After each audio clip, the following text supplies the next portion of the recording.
இதுல மிகப்பெரிய ஊழல் நடந்திருக்கிறது, முறைகேடு நடந்திருக்கிறது. சட்டத்துக்கு புறம்பா 100 ஏக்கர் நிலத்தை 99 ஆண்டு லீஸ். 99 ஆண்டு வரைக்கும் இங்க உட்கார்ந்து இருக்கிற யார் வாழ முடியும்?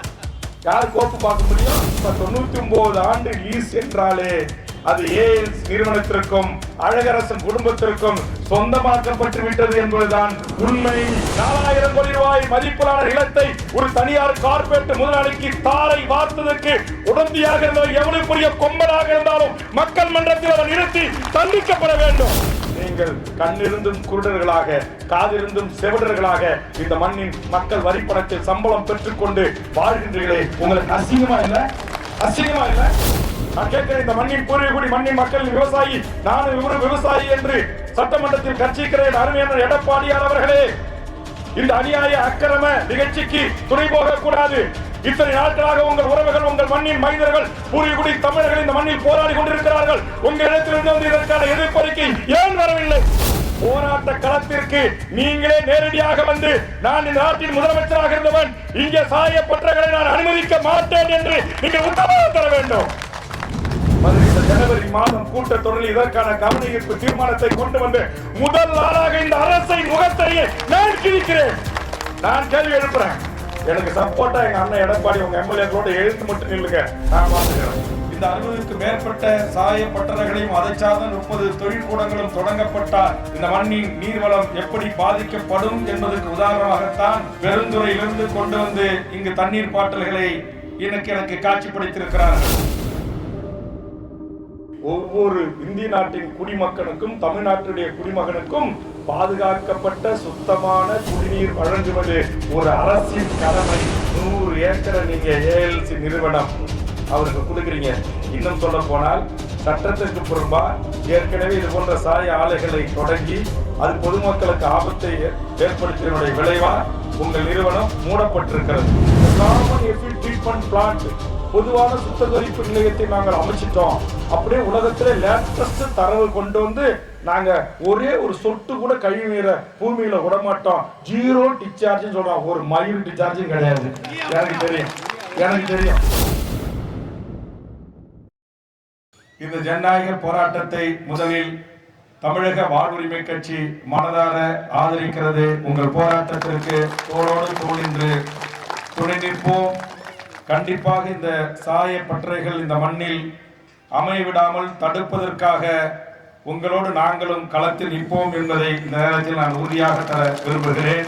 அந்த வகையில் எனது அருமை விவசாய பெருங்குடி மக்களுடைய தங்கள் எதிர்கால சந்ததியை பாதுகாத்துக் கொள்ள, தங்களுடைய வாழ்வுரிமையை பாதுகாத்துக் கொள்ள, தங்களுடைய குடிநீர் உரிமையை பாதுகாத்துக் கொள்ள, தங்கள் பகுதியுடைய சுற்றுச்சூழல் மாசுபடாத இருக்க வேண்டும் என்பதற்காக இங்கு உணர்வெழுச்சியுடன் கூடி தொடர்ந்து இந்த போராட்டத்தில் ஈடுபட்டு வருகின்ற எனதருமை தாய்மார்களுக்கும் விவசாய பெருங்குடி மக்களுக்கும் பொதுமக்களுக்கும் நான் முதலில் இருகரம் கூப்பி உங்களுக்கு என்னுடைய நெஞ்சார்ந்த நன்றியை தெரிவிக்க கடமைப்பட்டிருக்கிறேன். காரணம், இது போன்று சமூகம் இந்த மண்ணில் எந்த சாதியாக இருக்கலாம், எந்த மதமாக இருக்கலாம், எந்த கட்சியாக இருக்கலாம், எவராக இருந்தாலும் மனிதம் பாதிக்கப்படுகிறது, உயிரினங்கள் பாதிக்கப்படுகிறது, கால்நடைகள் பாதிக்கப்படுகிறது, இயற்கை பாழாகிறது என்கிற அந்த உணர்வோடு இதுபோன்று போராட்ட களங்களை அமைத்து போராடி வருகின்ற அத்தனை தலைவர்களுக்கும் நாம் நெஞ்சார்ந்த நன்றி சொல்ல வேண்டும். இங்கே கட்சி கிடையாது, இங்கே பச்சை துண்டணிந்திருக்கிறோம். விவசாயிகள் பச்சை துண்டணிந்திருக்கிறார்கள். அனைத்து கட்சிகளுக்கு வாக்களிக்கக்கூடிய பொதுமக்களாகவும் தாய்மார்களாகவும் வந்து நீங்கள் அமர்ந்திருக்கிறீர்கள். இந்த பாதிப்பு என்பது இது திமுக காரரை தான் பாதிக்கும், அதிமுக காரரை தான் பாதிக்கும், பாமக காரரை தான் பாதிக்கும், அல்லது விடுதலை சிறுத்தைக்காரர்களை தான் பாதிக்கும், வேல்முருகன் நிறுவி நடத்துகின்ற தமிழக வாழ்வுரிமை கட்சி தான் பாதிக்கும் என்று அல்ல. பாதிப்பு என்பது இங்கே தாய்மார்களிடத்திலிருந்தும் வருகிற பொதுமக்களிடம் வந்த அந்த கருத்துக்களை கேட்கின்ற போது பாதிப்பு என்பது அனைவருக்குமானதாகத்தான் இருக்கும். ஆக அனைவருக்குமான இந்த பாதிப்பை தடுக்க வேண்டும் என்ற நல்ல எண்ணத்தில் 30க்கும் மேற்பட்ட ஆயிரக்கணக்கான மக்கள் வாழ்ந்தாலும் அதில் ஒரு சில 100 பேர், ஒரு 500 பேர், ஒரு 1000 பேர், ஒரு 2000 பேர் என்று தொடர்ந்து இதை குறித்து ஒரு விழிப்புணர்வு பெற்ற சமூகமாக, இதை குறித்து ஒரு புரிதல் உள்ள சமூகமாக இங்கே விவசாயிகளும் பொதுமக்களும் தாய்மார்களும் மிக தெளிந்த ஒரு பார்வையோடு, தெளிந்த ஒரு புரிதலோடு இந்த போராட்டத்தை நீங்கள் முன்னெடுத்திருக்கிறீர்கள். இது ஏதோ அரசியல் கட்சிகள் 500 ரூபாய் 1000 ரூபாய் கூட்டு கொண்டு வந்து உட்கார வைத்து போராட சொல்லுகின்ற கூட்டம் அல்ல. இங்கே பேசிய தாய்மார்களுடைய வழி நிறைந்த வார்த்தைகள் இருந்து உணர்வுபூர்வமாக, உணர்ச்சி பூர்வமாக இந்த ஆலை இங்கு தொடங்கப்பட்டால், இந்த 60க்கு மேற்பட்ட சாய பட்டறைகளையும் அதை சார்ந்த 30 தொழிற்கூடங்களும் தொடங்கப்பட்டால் இந்த மண்ணின் நீர்வளம் எப்படி பாதிக்கப்படும் என்பதற்கு உதாரணமாகத்தான் பெருந்துறையிலிருந்து கொண்டு வந்து இங்கு தண்ணீர் பாட்டல்களை எனக்கு காட்சிப்படுத்தியிருக்கிறார்கள். இதனுடைய டிடிஎஸ் அளவு இன்றைக்கு 30,000 40,000 அளவுக்கு இருக்கிறது. ஆனால் இன்றைக்கு இந்த ஜாகிர் பாளையம் என்று சொல்லக்கூடிய இந்த பகுதியில் நீங்கள் குடியிருக்கின்ற சேலத்தை ஒட்டியிருக்கிற இந்த டால்மியா நிறுவனத்தில் இருக்கிற 15க்கு மேற்பட்ட கிராமம், அதை சார்ந்த 30க்கு மேற்பட்ட கிராமத்தில் இப்போது நீங்கள் இத்தனை ஆண்டு காலமாக குடித்து வருகிற நீரினுடைய டிடிஎஸ் அளவு வெறும் 100 150 தான். ஒரு ஆரோக்கியமான மிக பன்னாட்டு பெரும் பணக்கார நிறுவனங்கள் அமெரிக்கா, சைனா போன்ற மேலை நாடுகளில் எப்படி சுத்தம் செய்யப்பட்டு பாதுகாக்கப்பட்ட தண்ணீர் இன்றைக்கு அவர்களுக்கு கிடைக்கிறதோ அதற்கு நிகரான தண்ணீர் எங்களுக்கு கிடைக்கிறது என்பதை குறிப்பாக குடும்ப தலைவர்களாக இருக்கிற தாய்மார்கள் உணர்ந்து இந்த போராட்டத்தை நீங்கள் கையில் எடுக்கிறீர்கள். அதனால் மாண்புமிகு தமிழ்நாடு முதலமைச்சர் முத்துவேல் கருணாநிதி ஸ்டாலின் ஆகிய தங்களிடத்தில் உங்களோட கூட்டணி கட்சியில் இருக்கிற நான் இந்த 30 கிராம மக்களின் உள் உணர்வுகளை நேரடியாக களத்தில் வந்து கேட்டு அறிந்து உங்களுக்கு வேண்டுகோள் வைக்கிறேன். இங்கே பல்லாயிரக்கணக்கான ஏக்கர் நிலங்களை இன்றைக்கு டால்மியா நிறுவனம் மேக்னசைட் வெட்டி எடுத்து இன்றைக்கு பல்வேறு தொழில் பெறும் நிறுவனங்கள் பணம் சம்பாதித்துக் கொண்டிருக்கிறார்கள். அப்படி பூமியில் இன்றைக்கு தங்கமாக, வைடூரியமாக, வைரமாக, வெள்ளியாக கிடைக்கக்கூடிய ஒரு தாது பொருள் தான் மேக்னசைட். அது இந்தியாவிலேயே குறிப்பாக சேலம் பகுதியில் மிக அதிகமாக கிடைக்கிறது. இன்றைக்கும் அங்கு வெட்டப்பட்டதை போக இன்னும் பல்லாயிரம் கோடி மதிப்புள்ள மேக்னசைட், நம்முடைய வெள்ளைக்கல், வெள்ளை சுண்ணாம்புக்கள் இந்த பகுதியில் இருக்கிறது. நான் கேட்கிறேன், மாண்புமிகு முதலமைச்சர் அவர்களே, மாண்புமிகு தொழில்துறை அமைச்சர் அவர்களே, நீங்கள் குறிப்பா முதலமைச்சர் அவர்களே, உங்கள் கவனத்திற்கு வந்ததா? இன்றைக்கு இந்த பகுதியில் நான் விசாரித்தேன். குறிப்பாக எங்கள் கட்சியில் எத்தனையோ முன்னணி நண்பர்கள் இந்த அடுமனை வணிகம் என்று சொல்லக்கூடிய ரியல் எஸ்டேட் தொழிலை செய்கிறார்கள். இன்றைக்கு இந்த பகுதிகளிலே சதுரடி என்ன விலை என்று கேட்டேன்.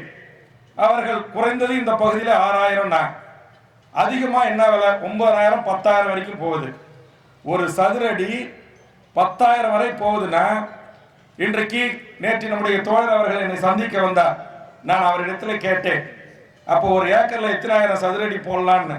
அவர் ஒரு 45,000 சதுரடி அளவுல இருக்கும்னா, அப்ப 40,000 × 10,000 என்னன்னு கேட்டேன். குறைஞ்சபட்சம் ஒரு ஏக்கர் 45 கோடி. இந்த 100 கோடியை இந்த ஏஎல்சி என்று இங்கே இருக்கிற ஒரு மிகப்பெரிய ஒரு தொழில் முதலாளிக்கு நம்முடைய அம்மையார் அவர்கள் பேசுகின்ற போது சொன்னார், என்னுடைய நண்பர் தான் முதலாளி என்று. அம்மையார் அவர்களுக்கு நண்பராக இருந்தாலும் கூட அவர் நண்பர் பக்கம் நிற்கவில்லை, பொதுமக்களின் நியாயமான கோரிக்கையின் பக்கம் நிற்கிறார். அவருக்கு என்னுடைய வாழ்த்துக்கள். 100 ஏக்கர் என்று 40 கோடியை போடுங்க, என்னாச்சு? 4000 கோடி. மாண்புமிகு முதலமைச்சர் அவர்களே, மாண்புமிகு தொழில்துறை அமைச்சர் அவர்களே, வருவாய்த்துறை அமைச்சர் அவர்களே, இந்த மாவட்டத்தினுடைய அமைச்சர் பெருமக்களே, ஏழை பாழை 10 வருஷம் 20 வருஷம் 50 வருஷம் குடியிருந்தானா, 1 சென்ட் 2 சென்ட்டுக்கு மேல இருந்தானா, இன்றைய சந்த மதிப்பை போட்டு அந்த பணத்தை அரசுக்கு கட்டுங்கள், நாங்கள் பட்டா தருகிறோம் என்று சொல்லுகிறது சமீபத்தில் நீங்கள் வெளியிட்ட அரசு ஆணை. பன்னெடுங்காலமாக வாழ்கின்ற ஏழை எளிய மக்களுக்கு பட்டா தாருங்கள் என்று சட்டமன்றத்தில் நான் கோரிக்கை வைத்ததன் அடிப்படையில் மாண்புமிகு முதலமைச்சர் அவர்கள் கண்டிப்பாக அவர்கள் பட்டா வழங்கப்படும் என்றீர்கள். ஆனால் அதிலே அரசு உயரதிகாரிகள் டேர்ம் ஆஃப் கண்டிஷன்ஸை வகுத்தளித்திருக்கிறார்கள். அதில் 1 சென்ட் தான் இலவசமா தரப்படியும், அதுக்கு மேல 1 சென்ட்னா அதற்குரிய தொகை. சென்னையில இன்னைக்கு 1 சென்ட் 1 கோடி ரூபான்னா 1 சென்ட்ல 50 வருஷம் 100 வருஷமா வந்து இலவசமா கொடுத்துறோம், மீதி அரசு சொல்ற பணத்தை கட்டுங்கன்னு கேட்டு வாங்குங்க. நான் உங்களை பார்த்து இப்ப கேட்கிறேன், இங்க இந்த ஜாகிர் அம்மாபாளையம் என்று சொல்லக்கூடிய இந்த பகுதியில் 100 ஏக்கரை நீங்க ஏஎல்சி நிறுவனம் அவருக்கு கொடுக்குறீங்க. இன்னும் சொல்ல போனால் சட்டத்துக்கு புறம்பா ஏற்கனவே இது போன்ற சாய ஆலைகளை தொடங்கி அது பொதுமக்களுக்கு ஆபத்தை ஏற்படுத்தியதனுடைய விளைவா உங்கள் நிறுவனம் மூடப்பட்டிருக்கிறது. ஏற்கனவே டிசிப்ளினரி ஆக்ஷன் என்று சொல்லக்கூடிய ஒழுங்கு நடவடிக்கைக்கு உட்பட்டு மூடப்பட்ட ஒரு நிறுவனத்தினுடைய முதலாளி தான் தனது குடும்ப உறவுகள் நண்பர்களின் பெயரால் இதை பல்வேறு தொழில் கூடங்களாக மாற்றி இந்த 100 ஏக்கரை தனதாக்கி கொண்டிருக்கிறீர்கள். நீங்க வெறும் 201 ரூபா ரேட் பிக்ஸ் பண்ணி மாவட்ட ஆட்சித்தலைவர் டிஆர்ஓ மூலமா வாங்கி நீங்க அதை 1500 ரூபாயிலிருந்து 2000 ரூபாய் வரைக்கும் சதுரடிக்கு ஏனைய சாயப்பட்ட முதலாளிகளுக்கு கொடுப்பதாக ஒரு தகவல் ரெக்கார்ட் பிரகாரம். ஆனா ரெக்கார்டு இல்லாம நீங்க இந்த சந்தை மதிப்பு விலையை விட இங்க பொது மதிப்பு விலை இருக்குல்ல, அதற்கான தொகையை நீங்க அவரிடத்தில் வாங்கி லாபம் பார்த்திருக்கிறீங்க. மாண்புமிகு முதலமைச்சர் அவர்களே, இங்கே கூட நான் வந்தேன். எனது அருமை பத்திரிகை ஊடக நண்பர்கள் இங்கு இருக்கிறார்கள். மனச்சாட்சியோடு வேலை செய்யக்கூடியவர்களும் ஒரு சில பத்திரிகையில் இருக்கிறார்கள். இன்னைக்கு சந்தை மதிப்பு இவ்வளவு தொகை போகின்ற போது இந்த மனச்சாட்சி உள்ள பத்திரிகை நண்பர்கள் இதை நாடு முழுக்க இது மிகப்பெரிய ஒரு ஃபிளாஷ் நியூஸாக பிரேக்கிங் நியூஸாக வெளியிடாதது இந்த ஊடக தர்மமா? இது இவ்வளவு நாளா போராடி இருக்காங்க. இந்த மாநில செய்தியாக மாற்றவில்லை பல பத்திரிகை ஊடக நண்பர்கள். சில பத்திரிகை ஊடக நண்பர்கள் மாற்றியிருக்கிறார்கள். அவர்களுக்கு நெஞ்சார்ந்த நன்றி.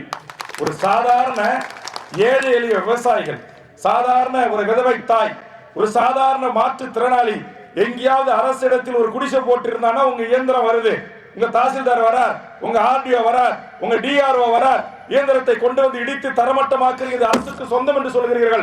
அப்படி அரசுக்கு சொந்தமான எங்கள் நிலத்தை 4000 கோடி ரூபாய் மதிப்பிலான நிலத்தை ஒரு தனியார் கார்பரேட் முதலாளிக்கு தாரை வார்த்ததற்கு உடந்தையாக இருந்தவர் எவ்வளவு பெரிய கொம்பனாக இருந்தாலும் மக்கள் மன்றத்தில் அவர் நிறுத்தி தண்டிக்கப்பட வேண்டும்.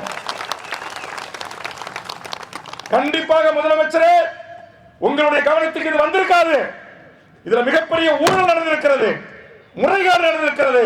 சட்டத்துக்கு புறம்பா 100 ஏக்கர் நிலத்தை 99 ஆண்டு லீஸ். 99 ஆண்டு வரைக்கும் இங்க உட்கார்ந்து இருக்கிற யார் வாழ முடியும்? யார் கோப்பு பார்க்க முடியும்? யார் அடுத்த ஆவணத்தை? அப்ப 99 ஆண்டு லீஸ் என்றாலே அது ஏஎல்சி நிறுவனத்திற்கும் அழகரசன் குடும்பத்திற்கும் சொந்தமாக்கப்பட்டு விட்டது என்பதுதான் உண்மை. அப்ப 4000 கோடி சொத்தை தூக்கி நீங்க கொடுத்துருவீங்க. இங்க விவசாயிகள் போராடக்கூடாது. நீங்க என்ன மாசு கட்டுப்பாட்டு வாரிய அனுமதி வாங்கல, இதரைத்துறை அதிகாரிகளுடைய டிடிபிசி அப்ரூவல் நீங்க வாங்கல, நகர ஊரமைப்பு துறை அனுமதி வாங்கல. நான் கேட்கிறேன், எப்படி 100 கோடியில் இன்னைக்கு அங்க வேலை நடக்குது? எப்படி 17 ஏக்கர் பரப்பளவு கொண்ட மிக தூய்மையான நியூஸ் என்கிற ஒரு தொலைக்காட்சியில் நேற்று காட்டப்பட்ட அந்த காட்சியில் பார்க்கின்றேன். அந்த தண்ணீர் மிகச் சிறப்பான தண்ணியாக இருக்கிறது. அப்படி ஒரு ஏரியாக இருக்கிற 17 ஏக்கர் பரப்பளவு கொண்ட ஏரி மிச்சம் மீதம் போக தற்போது 7.30 ஏக்கர் பரப்பளவிலே அந்த ஏரியிலே நீர் தேங்கி இருக்கிறது. அதை மண்மூடி அழிக்கின்ற ஈனச்செயலை செய்கின்றீர்களே மாவட்ட நிர்வாகம், ஆட்சி தலைவர், வருவாய்த்துறை என்ன பண்ணிட்டு இருக்கிறீங்க? இன்னைக்கு உயர் நீதிமன்றங்கள், உச்ச நீதிமன்றங்கள் 100 வருஷம் 200 வருஷம் இருந்தாலும் கூட நீர்நிலைகள் இருந்தால் வீட்டை இடிக்கிறான், வணிக நிறுவனத்தை இடிக்கிறான், அரசு கட்டடங்களை இடிக்க சொல்லி உத்தரவு போடுகிறான். அப்பாவி ஏழை பாழை 1 சென்ட் 2 சென்ட்ல நீர்நிலைகள்ல குடியிருந்து குடிசை போட்டு வாழ்ந்தான்னா அந்த பகுதிக்கு நீர்நிலைகளே வராது, ஆறே வராது, நீர்நிலைகள் நீர்பிடிப்பு பகுதியா மாறாதுன்னு தெரிந்தாலும் கூட ஆவணத்தின் அடிப்படையில் காவல்துறை மிடுக்கோடு லட்டியோடு துப்பாக்கியோடு வந்து பாதுகாப்பளித்து இது உயர் நீதிமன்றத்தின் தீர்ப்பு, உச்ச நீதிமன்றத்தின் தீர்ப்பு என்று நீங்கள் இடித்து தரமட்டம் ஆக்குகிற போது எங்க கண்ணு முன்னால நாங்க எங்க குணம் வச்சுட்டு உட்கார்ந்துருக்காங்களே என் தாய்மார்கள் அள்ளி குளித்து கொண்டாடிய தூய தண்ணி 100% மட்டுமே டிடிஎஸ் அளவு கொண்ட மிக மிக மிக சுத்தமான அந்த நீர் நிறைந்த அந்த ஏரி தற்போது பயன்பாட்டில் இருந்து கூட 7.30 ஏக்கர் என்று சொல்லுகிறார்கள். இங்கே நம்முடைய விவசாய சங்கத்துடைய பிரதிகள் 17 ஏக்கர் என்று சொன்னார்கள். ஆக 17 ஏக்கர் ஏரிய நீங்க அங்க இருக்கிற மேக்னசைட் வெட்டி எடுக்கப்பட்ட மீதம் இருக்கிற அந்த துகள்களையும் மண்ணையும் கொண்டு அதை நிரப்புகிறீர்களே இயந்திர லாரிகளை வைத்து. இதை மாவட்ட ஆட்சித்தலைவர், மாவட்ட வருவாய் அலுவலகம், கோட்ட ஆட்சியர்களும், சம்பந்தப்பட்ட கனிம வளத்துறை அதிகாரிகளும், மாசு கட்டுப்பாட்டுத்துறை அதிகாரிகளும் நீங்கள் கண்ணிருந்தும் குருடர்களாக, காதிருந்தும் செவிடர்களாக இந்த மண்ணின் மக்கள் வரிப்பணத்தில் சம்பளம் பெற்றுக்கொண்டு வாழ்கின்றீர்களே, உங்களுக்கு அசிங்கமா இல்லை? அசிங்கமா இல்ல? சொல்லுங்க. இதெல்லாம் யாருமே கேட்கறதுக்கு நாட்டில் ஆளே இல்லையா? நான் கேட்கிறேன், இந்த மண்ணின் பூர்வீகுடி மண்ணின் மக்களின் விவசாயி, நானும் இவரு விவசாயி என்று சட்டமன்றத்தில் கர்ச்சிக்கிறேன். அருமையான எடப்பாடியார் அவர்களே, இந்த அநியாய அக்கிரம நிகழ்ச்சிக்கு துணை போக கூடாது. இத்தனை நாட்களாக உங்கள் உறவுகள், உங்கள் மண்ணின் மைந்தர்கள், பூர்வீகுடி தமிழர்கள் இந்த மண்ணில் போராடி கொண்டிருக்கிறார்கள். உங்க இடத்திலிருந்து வந்து இதற்கான எதிர்ப்பறிக்கை ஏன் வரவில்லை? ஏன் வரவில்லை? திமுக அண்ணா திமுக மக்களுக்கு எந்த பாதிப்பு வந்தாலும் கவலை இல்லை. உங்க ஆட்சியில நீங்க பலனடைவீங்க, இவங்க ஆட்சியில் இவங்க குடும்பம் பலனடையுமா? இதற்கு இங்க விவசாயிகளும் பொதுமக்களும் நாங்கள் செத்து மடிய வேண்டுமா என்று என் தாய்மார்களின் கேள்வியில் நியாயம் இருக்கிறது. நாளையே மாண்புமிகு அண்ணன் எடப்பாடியார் அவர்களே, இதற்காக நீங்கள் அறிக்கை தருவதோடு மட்டுமல்லாமல் போராட்ட களத்திற்கு நீங்களே நேரடியாக வந்து, நான் இந்த நாட்டின் முதலமைச்சராக இருந்தவன், இங்கே சாயப்பட்டவர்களை நான் அனுமதிக்க மாட்டேன் என்று நீங்கள் உத்தரவு தர வேண்டும். நீங்க கொடுங்க. சட்டமன்ற கூட்டணி கட்சி தான், அவங்க சின்னத்தை தான் நீங்க ஜெயிச்சிருக்க.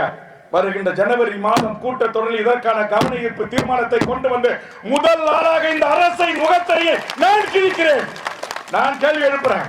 எனக்கு சப்போர்ட்டா எங்க அண்ணன் எடப்பாடி உங்க எம்எல்ஏக்களோட எழுந்து மட்டும் நில்லுங்க, நான் பாத்துக்கிறேன். மீறி வந்துருமா? ஆண்ட நீங்க இருக்கிறீங்க, அடுத்து நாங்க ஆள போறன்ற பாட்டாளி கட்சிக்கு இருக்குது. பெரும்பான்மை சமூகங்களை உள்ளடக்கிய எத்தனை கொங்கு கட்சிகள், இங்கே விடுதலை சிறுத்தைகள், எத்தனை மண்ணின் மக்களுக்காக போராடுகின்ற கம்யூனிஸ்ட் இயக்கங்கள், விவசாய சங்கங்கள், இவங்க எல்லாம் மக்கள் பக்கம் நிற்கிறாங்க. இவர்களை அனைவரையும் தாண்டி தேர்தல் காலத்தில் மேல தேர்தல் நடக்க போகுது. 30 கிராம மக்கள் ஓட்டு. நீங்க நினைச்சிட்டீங்க இது மிஞ்சி போனா ஒரு தொகுதி தானே பாதிக்கும், கவலை. அப்படி இல்லை. இங்கே இந்த போராட்டத்திற்கு எங்க நாமக்கல் இருந்து விவசாய பிரதிகள் வரை இருந்திருக்கிறார்கள். எங்க ஈரோட்டில இருந்து விவசாய பிரதிகள் பழனிசாமி, டாக்டர் பாஸ்கர் போன்றவர்கள் வருகின்றிருக்கிறார்கள். ஒட்டுமொத்தமாக இன்றைக்கு விவசாயிகளுக்கு உற்பத்தி செய்கின்ற விலைகளுக்கு நியாயமான கட்டுப்படியான விலை இல்லை. அந்தியூர் பவானி திட்டத்தை நடைமுறைப்படுத்துங்கள் என்று சொன்னதற்காக நீர்ப்பாசனத்துறை அமைச்சர் எழுந்து வேல்முருகன் அவர் தொகுதி மட்டும் பார்க்கட்டும்ங்கிறார். நான் தமிழக வாழ்வுரிமை கட்சி என்று உலகம் முழுவதும் வாழ்கின்ற 12 கோடி மக்களுக்காக கட்சி நடத்துகிறேன். நான் இங்க இருக்கிற ஜாகிர் அம்மாபாளைய மக்கள் பாதிக்கப்பட்டாலும் பேசுவதற்கான உரிமை எனக்கு இருக்கிறது. பெருந்துறையில் பாதிக்கப்பட்ட மக்களுக்காக பேசுகிற உரிமை எனக்கு இருக்கிறது. கன்னியாகுமரி குளச்சல் மக்களுக்கும் பாதிக்கப்பட்ட மக்களுக்கும் பேசுகிற உரிமை எனக்கு இருக்கிறது.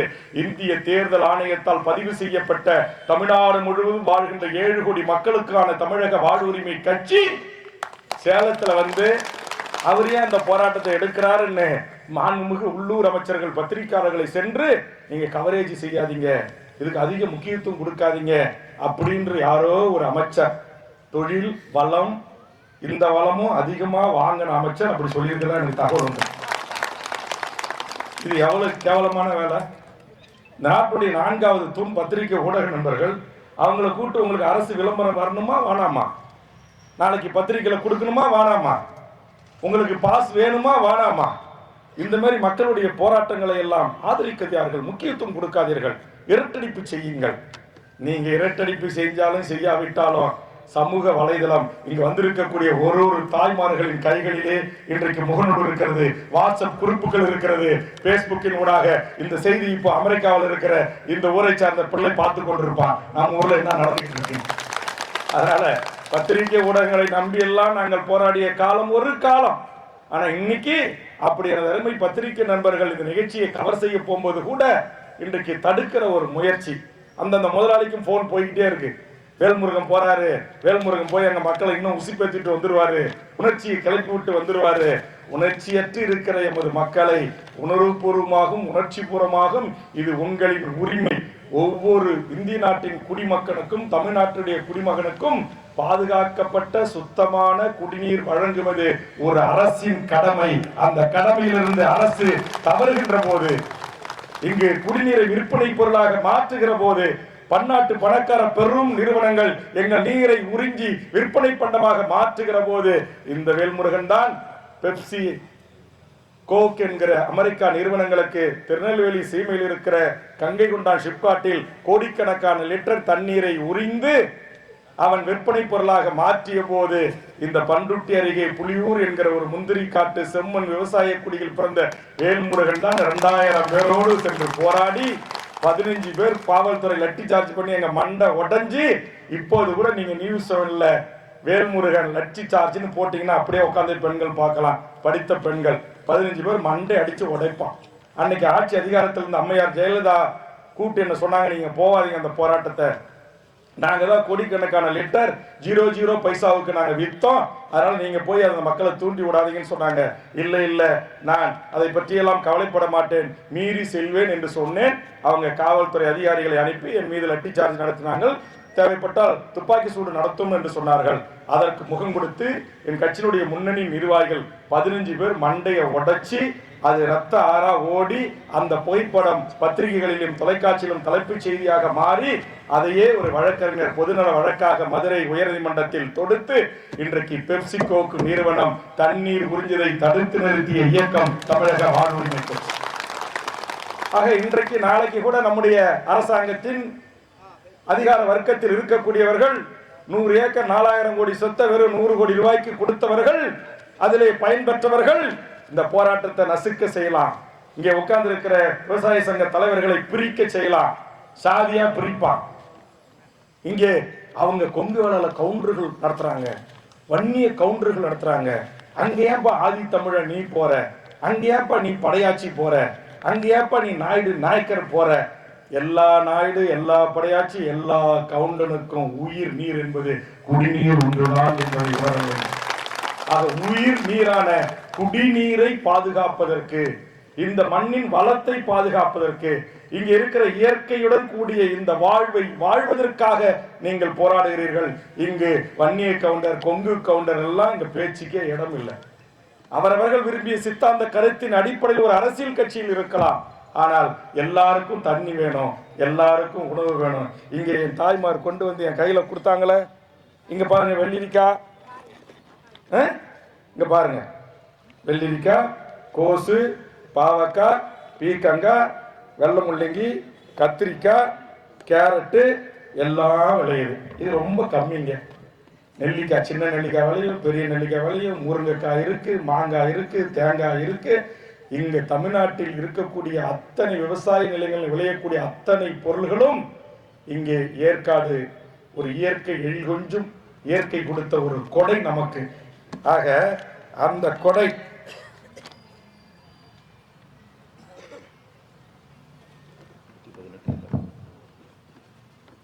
அதனால இது ஒரு இயற்கை கொடுத்த ஒரு கொடை. ஆக இந்த இயற்கை கொடுத்த இவ்வளவு அற்புதமான, இன்னைக்கு வெளிநாட்டுக்கார வெளி மாநிலத்துக்கார எல்லாம் கூட ஏற்காடுக்கு வரான் டூரிஸ்டா. அந்த அளவுக்கு இந்த சேலம் மாவட்டம் ஒரு அற்புதமான இயற்கை. இந்த பக்கம் பார்த்தா தருமபுரி உங்க எல்லை ஒகேனக்கல், இங்க மேட்டூர் டேம், ஏன் காவேரி கரைபுரண்டு ஓடுற ஒரு பகுதி. இந்த பகுதியில ஏற்கனவே 118 ஏக்கர்ல இந்த ஏஎல்சி நிறுவனம் அம்மாப்பேட்டை ஏரியை பாழ்படுத்தி கழிவு நீரை விடுதுன்னு சொல்றாங்க. ஏற்கனவே ஒரு குற்றச்சாட்டு இருக்கு. ஆக இதையெல்லாம் நடவடிக்கை எடுக்க வேண்டிய மாவட்ட பொல்யூஷன் போர்டு அதிகாரி என்று சொல்லக்கூடிய அதிகாரிகள், வருவாய்த்துறை அதிகாரிகள் இதையெல்லாம் கண்காணித்து முறையாக முறைப்படுத்தி நடவடிக்கை எடுத்து இது போன்ற ஆலைகளை சீல் வைத்து நடத்த விடாமல் தடுக்கணும். அதுக்குதான் இப்ப நான் வந்திருக்கிறேன். எனக்கு மக்களுடைய நியாயமான போராட்டங்களை, அதுல தர்மம் இருக்கிறது, நீதி இருக்கிறது, உண்மை இருக்கிறதுனா அதுக்கு நான் இறங்கினாலே யாம் இருக்க பயமேன் என்று சொல்வார்கள் தமிழ் கடவுள் முருகன். அது மாதிரி வேல்முருகன் என்கிற நான் வந்தனா. ஸ்பிக் ஓனர் உங்களுக்கு தெரியும், கடலூர்ல ஒரு நிறுவனம் இருக்கு ஸ்பிக்கு. அவர் அப்படிதான் இந்த காமன் எஃபிட் ட்ரீட்மெண்ட் பிளான்ட், பொதுவான சுத்திகரிப்பு நிலையத்தை நாங்கள் அமைச்சிட்டோம். அப்படியே உலகத்திலே லேட்டஸ்ட் தரவு கொண்டு வந்து நாங்க ஒரே ஒரு சொட்டு கூட கழிவு நீரை பூமியில விட மாட்டோம், 0 டிஸ்சார்ஜ் சொல்றோம். ஒரு மயில் டிஸ்சார்ஜும் கிடையாது. எனக்கு தெரியும் இங்க சொல்றாங்கல்ல, கிடையவே கிடையாது. பாதிக்கப்பட்ட கடலூர் மாவட்டத்திலிருந்து வருகின்றிருக்கிறேன். ஷிப்காட்ல இந்த மாதிரி சாயக்கற்றையால ஏற்படுற பாதிப்பு அங்க ஒரு நண்பர் சொன்னார், நீங்க வேணுமா அங்க கெமிக்கல் கம்பெனி இருக்கு, அங்க கொண்டு போங்க. ஏங்க ஐயா, ஏற்கனவே எங்க பசங்களுக்கு எவனுக்கும் குழந்தை பிறக்கிறது இல்லை, ஆண்மைத்தன்மை ஆண்மை அற்றவனா மாறிட்டான். பெண்களுக்கு கர்ப்பப்பை கோளாறு, எந்த கருகளும் தங்குவதில்லை. கருமுட்டை இன்றைக்கு மிகப்பெரிய 00 பாயிண்ட் தான் அது கர்ப்பப்பையை தாங்கி கருவை உற்பத்தி பண்ற அளவுல பெண்கள் நிலைமை இருக்கு. ஆஸ்மா வருது, புற்றுநோய் வருது. எங்க கடலூரை சுத்தி மட்டும் இப்ப 15 புற்றுநோய் மருத்துவமனை வந்திருக்கு. என்எல்சியால பாதரசத்தினுடைய அளவு 500 மடங்கு அதிகமா இருக்கு. தமிழ்நாட்டுடைய மாசு கட்டுப்பாட்டு வாரியத்தினுடைய அறிக்கையில ஷிப்காட்டை ஐக்கிய நாடுகள் சபையில் அங்கீகரிக்கப்பட்ட அமைப்பு சொல்றான், தெற்கு ஆசியாவிலேயே மனித இனம் வாழ்வதற்கு லாய்க்கற்ற இடம், மனிதம் மறு உருவு கரு கொள்வதற்கு தகுதியற்ற இடம் கடலூர் ஷிப்காட் வளாகம். வெறும் கெமிக்கல் கம்பெனி மட்டும் இல்ல, அங்கே சாயப்பட்டறைகளும் இருக்கு. அந்த சாயப்பட்ட கழிவுகள் அவன் கடல்ல கலக்க மாட்டான். ஏன்? நான் கண்டுபிடிச்சேன். கலைஞர் அவர்கள் எனக்கு தமிழ்நாடு அரசு உறுதிமொழி குழு தலைவர்னு ஒரு பதவி கொடுத்தார். அந்த பதவியோடு நான் ஆய்வு செய்ய ஒரு 12 எம்எல்ஏக்களோடு போனேன். அந்த ஜீரோ டிஸ்சார்ஜ் உண்மையிலே நடக்குதான்னு பார்க்கலான்னு சொல்லி இன்டிமேட் பண்ணாம ஒரு 40-50 வண்டியில் collector, DRO, RDO, police board, DE, திருச்சியிலேருந்து வர வச்ச ஜோனல் சீஃப் இன்ஜினியர் எல்லாரையும் கூட்டுக்கிட்டு நேராக உள்ளே போய் நான் செக் பண்ணேன். அங்கே காமன் ட்ரீட்மெண்ட் பிளான்ட் என்று சொல்லக்கூடிய பொது சுத்திகரிப்பு நிலையம் இயங்கலை. இங்கே கூட எனக்கு கொடுத்த குறிப்பில் 1 லிட்டர் அந்த தண்ணீரை சுத்தம் செய்வதற்கு 50 பைசான்னு சொல்லியிருக்காங்க. 50 பைசானா 20 லட்சம் லிட்டர் இவன் தண்ணீரை எடுத்து சுத்தப்படுத்தணும். அப்போ 50 பைசா இன்ட்டு 20 லட்சம்னா ஒரு நாளைக்கு 10 லட்சம் ரூபா செலவாகும். அப்போ 30 நாளைக்கும் 3 கோடி ரூபா செலவாகும். ஒரு மாதம் 3 கோடி ரூபாயே செலவு செய்து நீங்கள் நல்லா இருக்கணும், உங்க பிள்ளை குட்டிகள் நல்லா இருக்கணும், உங்க தண்ணி சுத்தமான தண்ணியா இருக்கணும்னு எந்த முதலாளியும் சுத்திகரிக்க மாட்டான். இது இல்லாம கரண்ட் பில் இருக்கு. அப்படி நான் ஆய்வு செய்த போது கையும் களவுமா பிடித்து அன்றைக்கு நான் பரிந்துரை செய்து சீல் வைத்தேன்.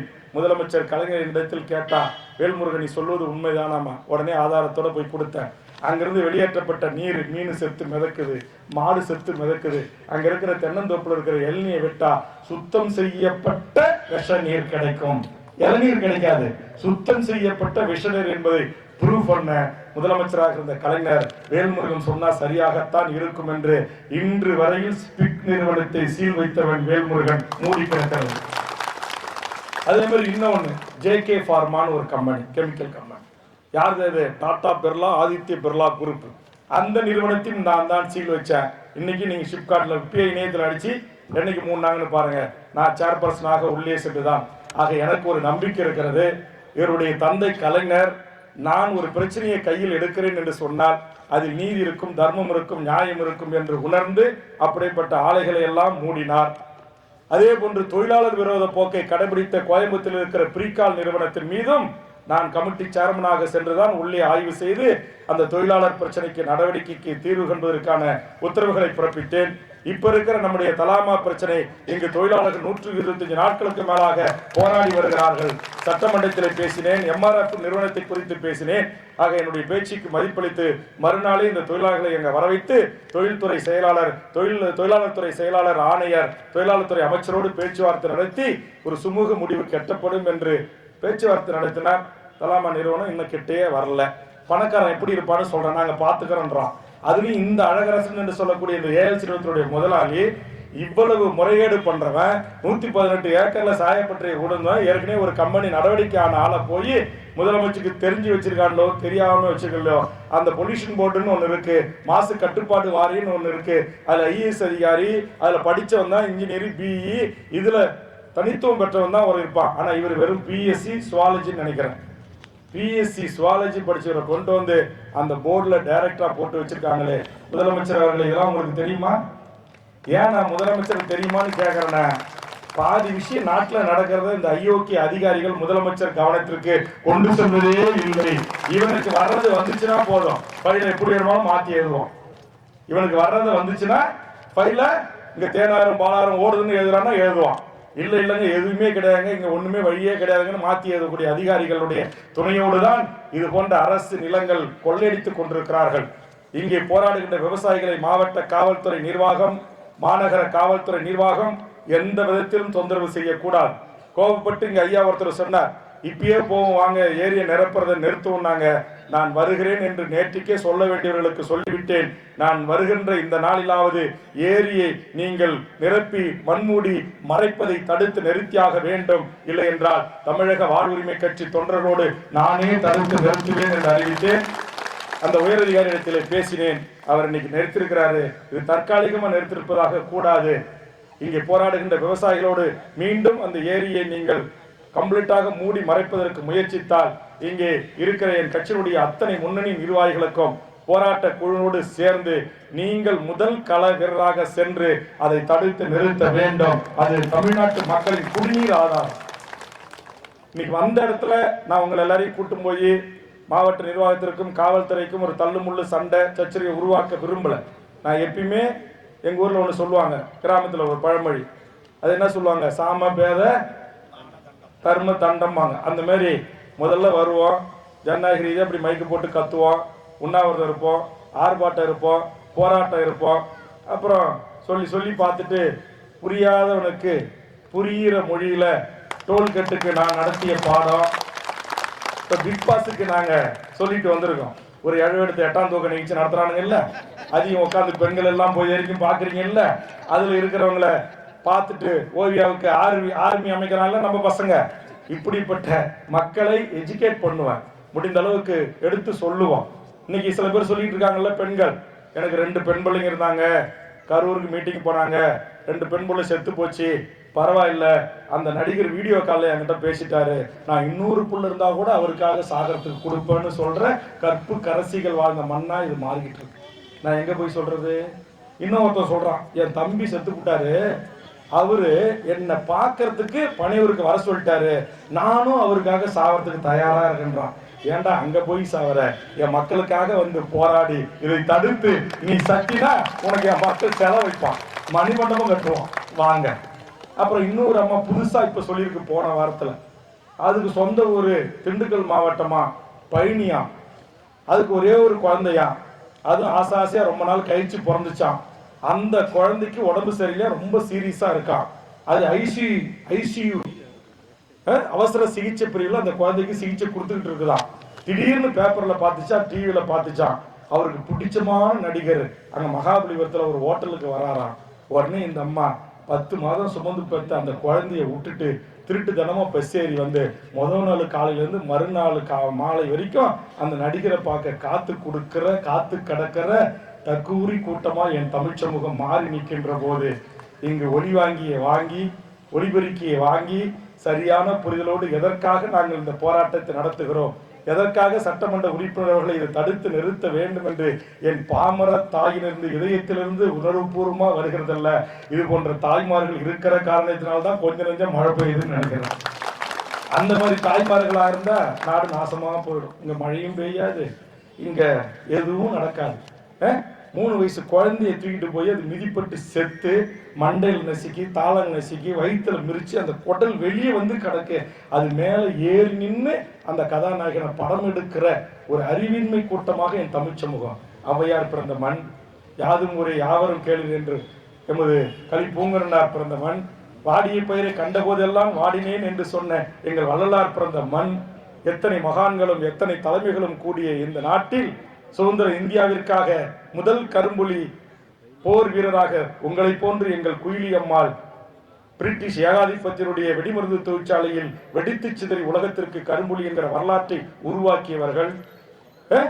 இப்படி வீரம் செறிந்த விடுதலை போராட்டத்தில் பங்கெடுத்த எத்தனையோ சகோதரர்கள் இந்த மண்ணில் தோன்றியிருக்கிறார்கள், உங்களை போன்ற பெண்கள் தோன்றியிருக்கிறார்கள். குயிலி நாச்சியாரை குறித்து நாம் பேசியிருக்கிறோம், வேலு நாச்சியாரை குறித்து நாம் பேசியிருக்கிறோம். அந்த வம்சத்தில் வந்த தாய்மார்கள் எல்லாம் பாதை தவறி சென்று கொண்டிருக்கின்ற போது பீட் பாஸ் முன்பாக, சன் டிவி சீரியலுக்கு முன்பாக கண்ட கருமாந்திரம் எழவும். உங்களுக்கு தெரியுமா, உங்க ஊர்ல நீங்க வாழ்ற உங்க ஊர்ல 15 நாட்களுக்கு முன்பு பேக் வெட்டிங்னு ஒரு நிகழ்ச்சியை நடத்துறான்.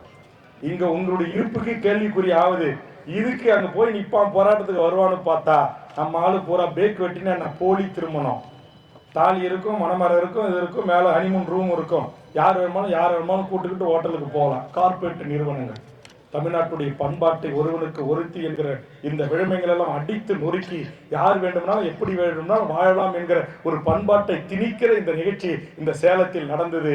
அதை தமிழ்நாட்டில் இருக்கிற 186 கட்சிகள் அதை குறித்து கவலை கொள்ளவில்லை.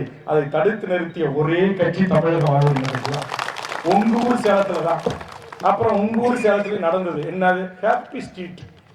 இந்த மும்பாய், பெங்களூரு, கல்கட்டா, டெல்லி அப்படி வந்து இங்க சொன்னாங்களே, ஒரு தாய் பேசினாங்க பாருங்க, அழகா பேசினாங்க. வெளியூர்ல இருந்து வேலை செய்யறீங்க, இங்க இருக்கிற எங்களுடைய நிறுவனத்துல 2 லட்சம் 3 லட்சம் சம்பளம் வாங்கின, அதே மாதிரி வெளியூர்ல இருந்து வந்த இந்த பொம்பளை பசங்க பூரா ஜட்டியை போட்டுக்கிட்டு பிராவை போட்டுக்கிட்டு ரோட்ல ஆடுறோம். அதுக்கு பேர் தான் ஹாப்பி ஸ்ட்ரீட்.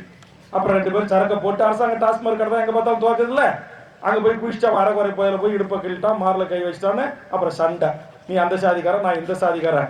ஆனா இதுக்கெல்லாம் வேடிக்கை பார்க்கிற கூட்டமாக இல்லாமல் நான் ஏன் இதையெல்லாம் பட்டியலிடுகிறேன் என்று சொன்னால், ஒரு 100 பெண்கள் வந்திருந்தாலும் இந்த போராட்டம் ஏன், எதற்காக விவசாய தலைவர்கள் நம்மை அழைத்திருக்கிறார்கள், ஏன் நம்ம இதை தடுக்க வேண்டும் என்ற உள்ளார்ந்த உணர்வோடு ஒரு அறிவு பெற்ற விழிப்புணர்வு பெற்ற ஒரு சமூகமாக என் தாய்மார்களும் விவசாயிகளும் வந்து அமர்ந்திருக்கிறீங்கல்ல, இதற்காக சொல்றேன். இப்படி ஒரு கூட்டம் இங்க இருந்துகிட்டு தான் இருக்கு.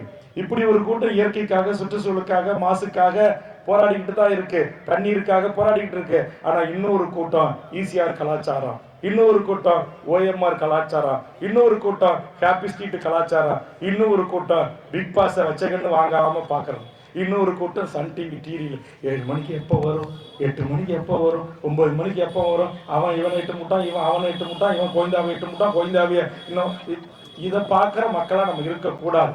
இந்த சமூகத்தில் நடக்கிற எங்கள் கடலூரில் எங்கள் உறவுக்காரராக அஞ்சலை அம்மாள் என்கிற ஒரு வீர தியாகி தான் தென்னாப்பிரிக்காவில் போராடிய காந்தி அவர்களை தமிழ்நாட்டுக்கு கொண்டு வந்து இந்தியாவின் விடுதலை போராட்டத்தில் பங்கெடுக்க செய்வதில் மகத்தான பங்காற்றிய உங்களை போன்ற என் தாய்மார்களின் போராட்டம் தான் சுதந்திர இந்தியாவின் விடுதலைக்கு வித்திட்டது. தென்னாட்டில் ஜான்சி ராணியை படித்திருக்கிறோம், ஆனால் இங்கு வடதமிழ்நாட்டின் அஞ்சலை அம்மாளை படிக்கவில்லை. இங்கே நம்முடைய அதியமான் என்னும் தருமபுரி மாவட்டத்தில் பிறந்த துப்பாக்கி கவுண்டன் என்கிற மிகச்சிறந்த போர் வீரனை எத்தனை என் தமிழ் சமூகத்திற்கு தெரியும். அழகு முத்துக்கோணை எத்தனை பேருக்கு தெரியும். மருது இருவர்களை எத்தனை பேருக்கு தெரியும். தீரன் சின்னமலையுடைய வீரம் எத்தனை பேருக்கு தெரியும். இங்கே என் தாய்மார்கள் சொன்னாரே, தமிழ்ச்சியாக நாம் இருப்பதில் அவங்க இங்க 2-3 பேர் தான் ரொம்ப அப்படியே ரத்தன சுருக்கமா பேசினாங்க. எனக்கு அடுத்தடுத்த பணிகள் இருக்கு, இல்லைன்னா உங்களை எல்லாரையும் பேச விட்டு கேட்டா நான் ஒரு பல்கலைக்கழகத்தில் படித்த படிப்புக்கு இணையான அறிவை என் தாய்மார்களுடைய கருத்துக்களில் நான் எடுத்துக்கொள்ள முடியும். அவ்வளவு அறிவுபூர்வமாக மிக அழகாக நாம் தமிழர், நமக்கு வீரம் இருக்கிறது, நமக்கு பாரம்பரியம் இருக்கிறது, பெருமை இருக்கிறது என்று பேசிக்கொள்வதே வீண் என்று நினைக்கக்கூடிய அறிவுபற்ற சமூகமாக இருந்த இந்த சமூகம் இன்றைக்கு எப்படியெல்லாம் நம்முடைய இளைய தலைமுறை இன்றைக்கு சிதறுண்டு கிடக்கிறான். பெத்த தாய் அவங்க எங்கேயாச்சும் ஊரக வேலைக்கு போய் 150 சம்பாதிச்சு சட்டிப்பானில் பதுங்க வச்சிருந்தா அதை கூட்டிடுன்னு கேட்கறான், தரலன்னா கள்ளத்துக்கு போட்டு கொள்றான். சென்னையில ஒரு ஆங்கில கான்வென்ட்ல பிராட்வேல ஒரு ஆசிரியரை குத்தி கொலை செய்யறான், தகப்பனை கள்ளத்துக்கு போட்டு கொள்றான், குத்தி கொலை செய்யறான். எதுக்கு? டாஸ்மார்க் சாராயம் குடிக்க, கஞ்சா குடிக்க, அபீன் குடிக்க. நீங்கள் அனைவரும் இந்த மண்ணின் பூர்வீக குடி மக்கள். இங்கே ஒவ்வொரு சமூகமும் அவரவருக்கு சார்ந்த 10 கிராமம், 5 கிராமம், 100 கிராமம் என்று நில உடைமையாளர்களாக, நிலச்சுவாந்தர்களாக இந்த மண்ணை ஆட்சி பரிபாலனம் செய்த இனங்கள் தான் என் அனைத்து தமிழ் சமூகமே. ஒரே இனம் மட்டும் எல்லாத்தையும் ஆண்டது என்பதை நான் மாறுபடுகிறேன். இப்படி இந்த சமுதாயத்தை கோட்டை கட்டி ஆண்ட இந்த மன்னர்களின் வம்சத்தில் பிறந்த நம்முடைய இளைய தலைமுறை தன் வரலாறுகளை முற்றுமுதலுமாக மறந்து போதைக்கு அடிமையாகி, கஞ்சாவுக்கு அடிமையாகி, போதை வாஸ்துகளுக்கு, சாக்லேட்டுகளுக்கு அடிமையாகி பள்ளி மாணவிகள் அப்படியே ஸ்கூல் யூனிஃபார்மோட உட்காந்து தண்ணி அடிக்கிறதுலாம் வாட்ஸ்அப்ல வருது இல்ல. நான் பெண்களை குறை சொல்லவில்லை, எவ்வளவு மோசமாக வருகிறது. சுற்றுலா தலங்களில், பார்க்குகளிலே பார்க்க முடியவில்லை, கன்றாவிகள் நடைபெறுகிறது. மெரினா பீச் என்பது ஒரு குடும்பத்தோடு வந்து அந்த இயற்கை சூழலை சந்தித்து பார்த்து ரசித்து விட்டு செல்கிற இடம் காம களியாட்டத்தின் மறுப்பிடமாக மாறி நின்று கொண்டிருக்கிறது. ஆக இந்த அவலத்தில் இந்த இளைய தலைமுறையை கொண்டு போய் நிறுத்தியிருக்கிறார்கள். சினிமா, சீரியல்கள், ஷோ நிகழ்ச்சிகள். ஆக அதிலிருந்து இங்க இதுல யாருக்காவது தனிப்பட்ட முறையில 100 ஏக்கர் நாளைக்கு போராடினோடனே 1 ஏக்கர் பட்டா போட்டு கொடுக்க போறாங்களா? இங்க இருக்கிற தலைவர்கள் கிடையாது. நீங்கள் உங்களுடைய நாளைய சந்ததி வாழ வேண்டும் என்பதற்காக இன்றைக்கு நாங்கள் உயிரோடு சுத்தமான குடிநீர் எங்களுக்கு கிடைக்க வேண்டும், எங்களுடைய காற்றையும் எங்களுடைய நீரையும் மாசுபடுத்தாதீர்கள் என்பதற்காக கூடி நின்று போராடுகின்ற உங்கள் போராட்டம் தர்மத்தின் போராட்டம். கண்டிப்பாக தர்மம் ஒரு நாள் நிச்சயம் வெல்லும். இதை சொல்ல வேண்டியவர்கள் மூலமாக முதலமைச்சரின் காதுகளுக்கு சொல்லுவேன். நானே சட்டமன்றம் கூடுகின்ற போது அவரை சந்தித்து எடுத்து சொல்லி நிச்சயமாக இந்த திட்டத்தை அடியோடு ரத்து செய்து, ஏற்கனவே என் தாய்மார்கள் சொன்னார்கள் அல்லவா, ஜவுளி பூங்கா, ஜவுளி வேற எங்கேயாச்சும் உற்பத்தி ஆன பிறகு ஜவுளி பூங்கா, இங்க சாராயப்பற்ற அது இது கழிவுநீர்லாம் வராது. இந்த சாயப்பற்றைகளால் தான் கொங்கு சீமனுடைய நொய்யல் ஆறு பாழாய் போய் கிடக்கிறது.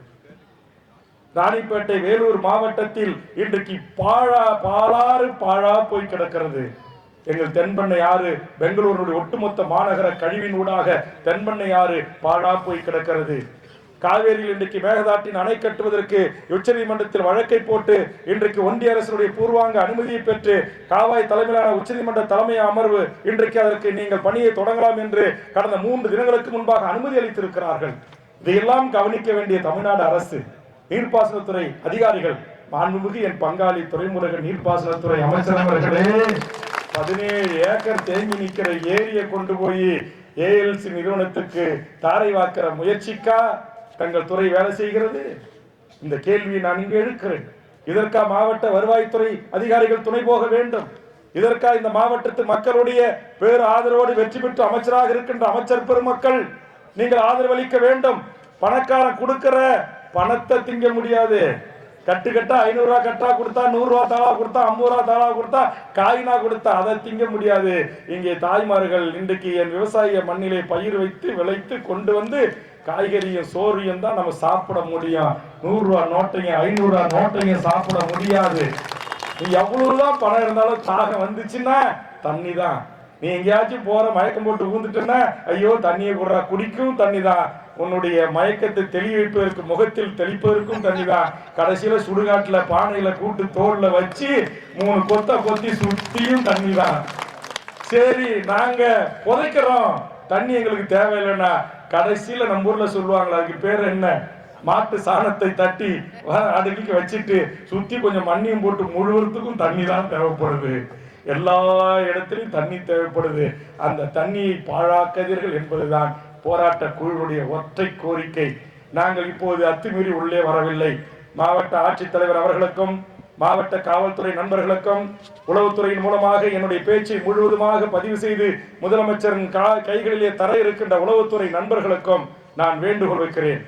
நியாயமான கோரிக்கை. ஏற்கனவே என்எல்சி ஆலும் கடலூர் ஷிப்காட்டாலும் இன்றைக்கு அந்த மண்ணில் பெண்களுக்கு யாருக்கும் கர்ப்பம் இல்லை. இன்றைக்கு அவர்களுக்கு பலவிதமான நோய்கள், அத்தனை ஆஸ்மாவில் தொடங்கி அத்தனை விதமான நச்சு நோய்களும் உண்டாக்கி கடலூர் மாவட்டம் தெற்காசியாவிலே மனிதனம் வாழ்வதற்கு லாய்க்கற்ற பகுதியாக மாறி நிற்கின்ற போது என்எல்சி நீரை சுரங்கத்தை வெடிவைத்து தகர்த்து தண்ணீரை வெளியேற்றி 1200 அடி 1500 அடி. நான் பிறந்த என் புலியூர் என்கிற என் கிராமம், எனக்கு நூற்றுக்கணக்கான விவசாய ஏக்கர் நிலங்கள் உண்டு. நான் ஒரு விவசாய குடி. இன்றைக்கு ஆக்சிஜன் ஊற்று காணப்பட்ட ஒரு இடம் நான் 6ஆம் வகுப்பு படிக்கின்ற போது வரலாற்று புவியியல் பாட புத்தகத்தில் இடம்பெற்றது. நான் நெய்வேலி என்று எழுதி 2 மதிப்பெண் எடுத்தேன். அந்த நெய்வேலி இன்றைக்கு 2000 அடிக்கும் கீழே தண்ணீர் சென்று விட்டது. பாதிக்கப்பட்ட மண்ணிலிருந்து வந்து சொல்லுகிறேன், எங்களுக்கு காவேரி கூட்டு குடிநீர் திட்டம் தான் சுத்தி இருக்கிற மேட்டூர் மக்களுக்கு கொடுக்கல. இன்னும் அந்த நதி ஒரு சர்வங்காரா, ஆமா, அந்த ஆற்று குடிநீர் திட்டம் இன்னும் பண்ணல. எடப்பாடிக்கு ஒரு நன்றி சொல்லணும். ஒரு திட்டத்தை தொடங்கினார், ஒரு பகுதியை காவேரி ஆற்றை கொண்டு நடைமுறைப்படுத்தினார். எடப்பாடியார் அவர்களே, உங்களை வேண்டுகிறேன், நீங்கள் எதிர்கட்சியாக இருக்கிறீங்க, நாளைக்கு ஆளுங்கட்சியா வந்தாலும் நீங்கள் முழுவதுமாக காவேரி நீர் கூட்டு குடிநீர் திட்டத்தை நீங்கள் சேலம், தருமபுரி, கிருஷ்ணகிரி போன்ற இந்த மண்ணின் மாவட்டத்து மக்களுக்கு குடிநீர் ஆதாரத்தை நீங்கள் தேடி தாருங்கள். நிச்சயம் நீங்கள் விவசாய குடியில் பிறந்தவங்களை இந்த விவசாய குடிமக்கள் பாராட்டுவார்கள். ஆனா அது ஏதோ ஒரு பகுதி மட்டும் பண்ணிட்டீங்கன்ட்டாங்க. இப்ப கூட இன்னும் ஒரு 6 இங்க தண்ணி எடுக்கிறது, உரியறது, கலக்கிறது, இது எல்லாம் வேண்டாம். இங்க மக்களுடைய ஒற்றை கோரிக்கை. இங்க எந்த அரசியல் கட்சியும் உங்களை தூண்டி விடல. இங்க எந்த அரசியல் கட்சி இந்த தாய்மார்கிட்ட இப்படி பேசுங்கன்னு யாராச்சும் உங்களுக்கு ட்ரெயின் அப் பண்ணாங்களாமா? வேல்முருகன் வராரு, பத்திரிகைலாம் இருக்கும், டிவிலாம் வரும், நீ இப்படி பேசுமா, நீ அப்படி பேசுமா, அப்படிலாம் சொல்லி கொடுக்கல. யதார்த்தமா தங்கள் உள்ளத்தில் இருந்து இதயத்தில் இருந்து வந்த வார்த்தைகள் தான் அந்த வழி நிறைந்த வார்த்தைகள். இங்கே வெறுமை கூட பத்திரிகை நண்பர்கள் தயவு செய்து எல்லா தாய்மார்கிட்டையும் மைக்க நீட்டி கொஞ்சம் அவருடைய வழிகளை வேதனைகளை பதிவு செய்து அதை பிரேக்கிங் நியூஸாக தலைப்புச் செய்தியாக முதலமைச்சர்லாம் பார்க்குற மாதிரி கொண்டு போங்க. இந்த நாட்டில் பொலிஷன் போர்டு அதிகாரின்னு சொல்லி காசை வாங்கிட்டு எங்க வேணுமாலும் எந்த ஆலயம் வேணுமாலும் தொடங்குன்னு கண்ணா மூடிக்கிட்டு கையெழுத்து போடுறானே. ஏன்னா எனக்கு அந்த துறையை பார்த்தாலே வயிற்றுச்சலா வருது. ஏன்னா கொஞ்ச நாளைக்கு முன்னாடி ஒரு அதிகாரி வீட்டில் சென்னையில் சீஸ் பண்ணாங்க. அவன் வீட்டில் எவ்வளோ தெரியுமா இருந்துச்சுமா? 150 கோடி. ஒரு சாதாரண ஈயா இருந்த ஒருத்தன் வீட்டில் 150 கோடி பணம் இருந்துச்சு. கிட்டத்தட்ட 15 கிலோ தங்கம் எடுத்தாங்க. யார்கிட்ட வாங்கின பணம்? ஏஎல் அழகராசன் மாரி இந்த நீ என்ன கம்பெனி வேணுமாலும் வச்சுக்கி, எந்த ஆலையை வேணுமாலும் வச்சுக்கி, எந்த சாய கம்பெனி வேணுமாலும் வச்சுக்கி, எந்த கெமிக்கல் பிளான்ட் வேணுமாலும் போட்டுக்கு, எந்த தொழிற்சாலை வேணுமாலும் போட்டுக்கு என்று பணத்தை வாங்கி கொண்டு அனுமதி அளித்த அந்த அதிகாரிகள் நிறைந்த ஒரு துறை தான் அந்த துறை. அந்த துறை தான் இன்னைக்கு தடுக்க வேண்டிய துறை. அதுக்கான அனுமதியை கொடுக்காம இன்னைக்கு எல்லாம் புக்கில் இயந்திரம் லாரியை வச்சு நிரப்பிக்கிட்டு இருக்கான். ஏரி குளம் ஆறு எல்லாத்தையும் மூடிக்கிட்டு இருக்கிறான். கேட்க நாதி இல்லை.